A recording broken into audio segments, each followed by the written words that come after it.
So, ఈ life style మోడిఫికేషన్‌లో ఏంటి అనేది వాట్ ఎగ్జాక్ట్‌లీ ఏం చేస్తారనంటే 6 పిల్లర్స్ ఆఫ్ లైఫ్ స్టైల్ అనేవి మనం హ్యాండిల్ చేస్తాము.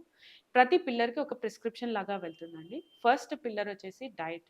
డైట్‌లో వచ్చి ప్రిస్క్రిప్షన్ అనేది whole food plant based nutrition అనేది ప్రాక్టీస్ చేస్తాము. సో, ఆ విధంగానే పేషెంట్‌కి ప్రిస్క్రైబ్ చేయడం జరుగుతుంది. తర్వాత వచ్చేసి ఎక్సర్సైజ్ అండి.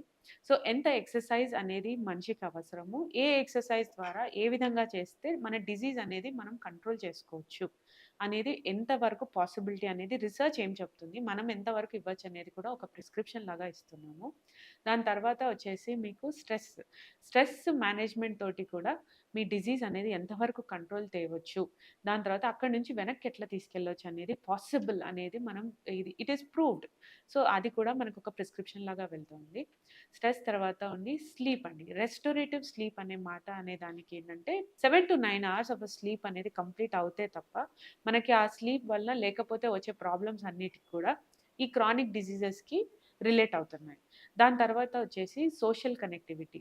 అంటే మనం ఒంటరిగా ఉండేవాళ్ళ కన్నా సో, ఇట్లాంటి చాలా రిసర్చ్‌లో లివింగ్ అలోన్ కన్నా ఒక సోషల్ గ్రూప్‌తో కనెక్టివ్ ఉండడం.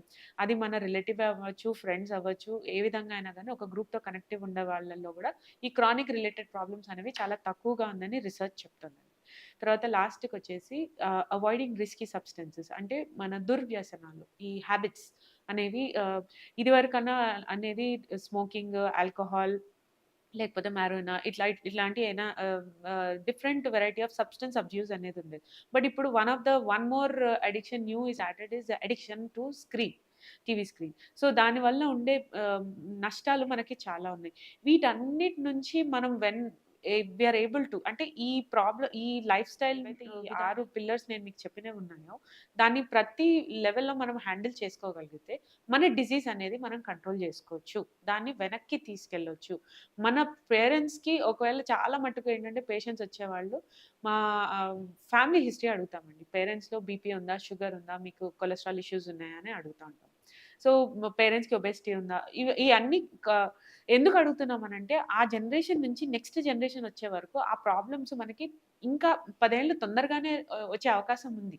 సో, అండ్ ప్రిడిక్షన్ అంటే ముందుగానే వస్తాది అని మనం జాగ్రత్తలు తీసుకుంటున్నాం దాని పరంగా.